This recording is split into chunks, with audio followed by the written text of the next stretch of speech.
All right, so let's talk about the Chicago Bears offense. Yes, we have to. Don't turn off the video. Yeah, we're going to talk about the Bears offense. Okay, let's get into it. I want to talk about what the Bears offense did well against the New Orleans Saints. In fact, I think the Saints defense the first time they played was maybe one of their worst games, if not their worst game of the season. I thought that they did a lot poorly that they usually don't do as poorly. So let's just get into it, and we'll start things off with this play. The way it's going to work is that it's going to be a zone coverage play for New Orleans. It's going to be a cover 3 zone. And the way it works for Chicago is it's a pretty simple zone buster where they have one receiver who's going to just run into the New Orleans player who's in charge of covering the zone furthest to the top of the screen over the middle of the field. So not deep, but over the middle.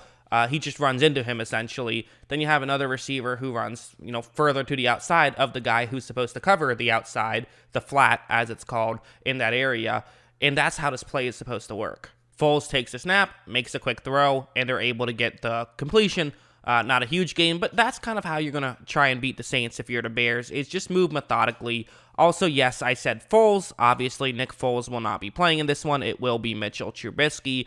But at the same time, I do think there's a lot you can learn from this, even though there will absolutely be some differences because there's different personnel on both sides of the ball. There's been more injuries. Guys have gotten healthy. A new quarterback is playing for one of these teams. But I still think it's worth bringing this up. Also, I meant to mention it at the beginning of the video. I'll mention it now. Just letting you guys know, I've already made a video on the Saints offense against the Bears defense, so feel free to check that one out. But yeah, anyways, back to the video. Honestly, I thought Chicago did a great job against man coverage. And you see a lot of zone coverage, but when New Orleans played man, they were not able to have too much success at all, which is kind of surprising. But again, I mean, Chicago does have some receivers who can beat man coverage, and they absolutely were able to do that in this one. So on this particular play, it's going to be a man coverage play. It's a cover one hole concept. So that's going to be Anthony Miller's route you see on the screen. It's going to kind of get over the middle, but the player who's in charge of covering the middle of the field will be away. So this will be a true one-on-one matchup. And Gardner Johnson is going to be the guy who's covering him right here. So that's the matchup. That's how this is going to work. Again, Foles takes the snap, and you notice, I mean, Miller just has separation immediately. And really, they were able to win man-on-man coverage very well. They were.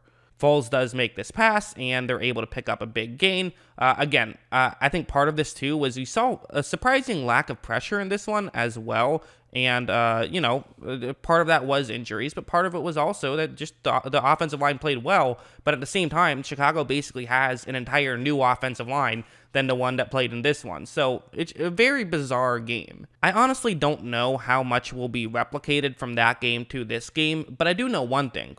Allen Robinson will probably still be able to beat Marshon Lattimore straight up because he absolutely dominated Marshon Lattimore in this game. He did. He had several moments where he was just able to really get the better of him. So like on this one, it's going to be a man coverage play, cover one man. Robinson's running a deep route that'll get towards the sideline. And, New Orleans, they trust Lattimore to be able to win these one-on-one matchups, and he oftentimes can, and sometimes he can't, and this is going to be one of those times where he can't. Watch how Robinson is going to, he uses, Lattimore tries to use contact, and it doesn't even work. Robinson got it wide open. It wasn't a great throw from Foles, and it was still a completion. So if he can do that, again, with Trubisky, you still have to imagine Trubisky can make those throws. If Foles can. I mean, I do think that Trubisky would make that kind of throw with someone wide open. And honestly, it's kind of an issue for New Orleans. And I think they will probably say, you know what, we can't leave Robinson on an island with Lattimore. That just can't happen. Robinson's the better player. Like that's as simple as it gets. One thing I want to talk about is David Montgomery, who is having a really good season, and honestly, he's had an even better end to the season. So, kind of started off slower, has gotten better and better as this season has gone on. He had a couple of really bright flashes in this game as well. So on this one, first take a look at that block. Not really, I mean, it's by 78. He's a backup who won't be playing in this game probably. But what's really interesting is just going to be what happens after it. So first, just take a look at that block and how he is going to win it, largely because of the New Orleans defensive tackle just moved inside. But now what you see is that this is an interesting situation. Demario Davis and David Montgomery one-on-one. Demario Davis is a huge part of this Saints defense. He just he's incredible. I mean, he's won an All-Pro. Like, he's definitely one of the better players in the NFL. But as you see, Montgomery gets to the inside. That was kind of a tough play for Davis because, you know, there was a bigger window than he was expecting. But still, I think a good play from Montgomery. And he's playing really good football. I actually think he's one of the real underrated halfbacks in the NFL because the offensive line has been suspect, to say the least, at times. He hasn't really gotten the credit he deserves, but he can make plays like that, and I wouldn't be shocked to see him make plays like that against New Orleans. This play was a huge play in the game. It was a 3rd down and 15 with about 5 minutes left, and again, people keep saying like the Saints are big favorites, and I get it.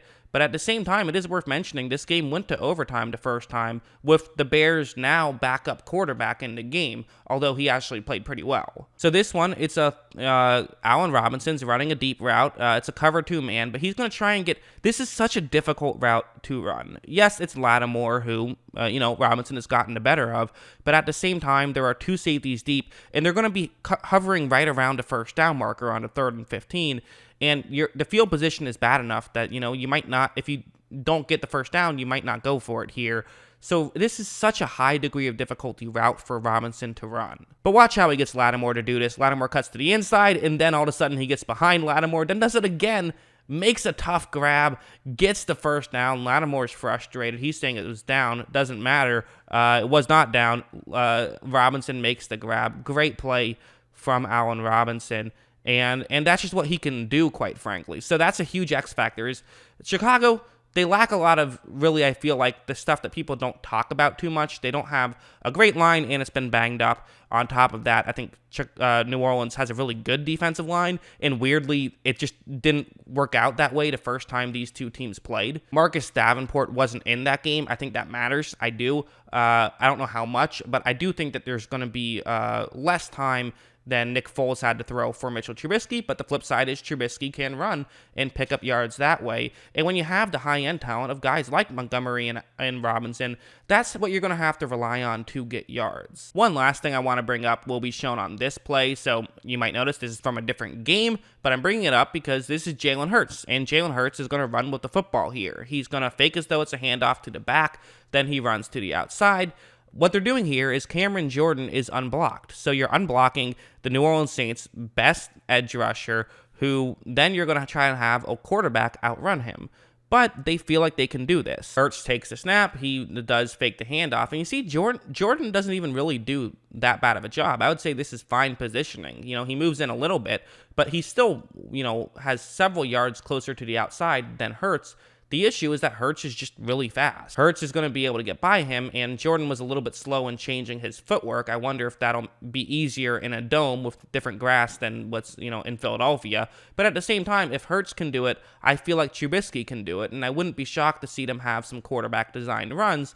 And we saw New Orleans get burned a couple times on those when they played Philadelphia, which is why I'm bringing it up. Now you probably see where I'm going with that. So that's the keys to success in a lot of ways. If New Orleans plays man, throw it to Allen Robinson as much as possible. For New Orleans, when you play man, double Allen Robinson. That's the easy fix, quite frankly. I think that you will see. I think you will see Chicago run some quarterback runs. They'll run with Montgomery a lot, and they'll run zone busters when New Orleans plays zone. So there's things you can do to move the football.